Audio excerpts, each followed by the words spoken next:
Ézéchiel, chapitre 14. Quelques-uns des anciens d'Israël vinrent auprès de moi et s'assirent devant moi. Et la parole de l'Éternel me fut adressée en ces mots. Fils de l'homme, ces gens-là portent leurs idoles dans leur cœur, et ils attachent les regards sur ce qui les a fait tomber dans l'iniquité. Me laisserai-je consulter par eux? C'est pourquoi parle-leur, et dis-leur, ainsi parle le Seigneur, l'Éternel.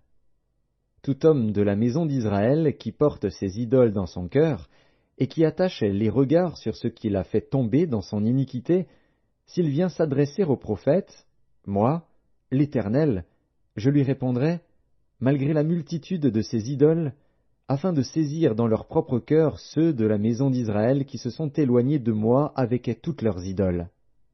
C'est pourquoi dis à la maison d'Israël, ainsi parle le Seigneur, l'Éternel.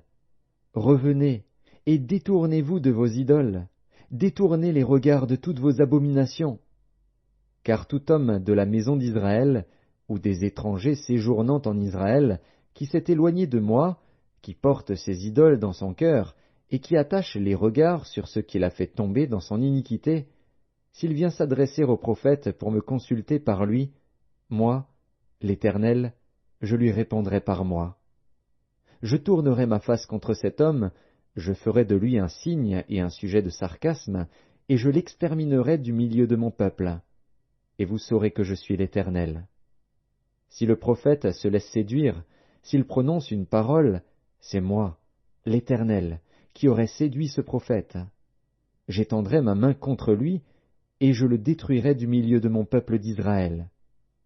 Ils porteront ainsi la peine de leur iniquité. La peine du prophète sera comme la peine de celui qui consulte, afin que la maison d'Israël ne s'égare plus loin de moi, et qu'elle ne se souille plus par toutes ses transgressions. Alors ils seront mon peuple, et je serai leur Dieu, dit le Seigneur, l'Éternel. La parole de l'Éternel me fut adressée en ces mots. Fils de l'homme, lorsqu'un pays pécherait contre moi en se livrant à l'infidélité, et que j'étendrais ma main sur lui, si je brisais pour lui le bâton du pain, si je lui envoyais la famine, si j'en exterminais les hommes et les bêtes, et qu'il y eût au milieu de lui ces trois hommes, Noé, Daniel et Job, ils sauveraient leur âme par leur justice, dit le Seigneur, l'Éternel. Si je faisais parcourir le pays par des bêtes féroces qui le dépeupleraient, s'il devenait un désert où personne ne passerait à cause de ces bêtes, et qu'il y eût au milieu de lui ces trois hommes, je suis vivant, dit le Seigneur, l'Éternel, ils ne sauveraient ni fils ni fille, eux seuls seraient sauvés, et le pays deviendrait un désert. Ou si j'amenais l'épée contre ce pays, si je disais, que l'épée parcourt le pays, si j'en exterminais les hommes et les bêtes, et qu'il y eût au milieu de lui ces trois hommes, je suis vivant, dit le Seigneur, l'Éternel, ils ne sauveraient ni fils ni fille, mais eux seuls seraient sauvés.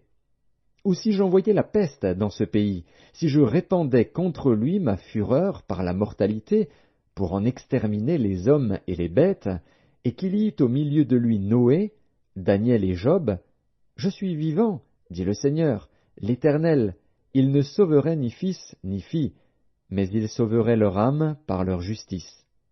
Oui, ainsi parle le Seigneur, l'Éternel. Quoique j'envoie contre Jérusalem mes quatre châtiments terribles, l'épée, la famine, les bêtes féroces et la peste, pour en exterminer les hommes et les bêtes, il y aura néanmoins un reste qui échappera, qui en sortira, des fils et des filles. Voici, ils arriveront auprès de vous. Vous verrez leur conduite et leurs actions, et vous vous consolerez du malheur que je fais venir sur Jérusalem, de tout ce que je fais venir sur elle. Ils vous consoleront, quand vous verrez leur conduite et leurs actions, et vous reconnaîtrez que ce n'est pas sans raison que je fais tout ce que je lui fais, dit le Seigneur, l'Éternel.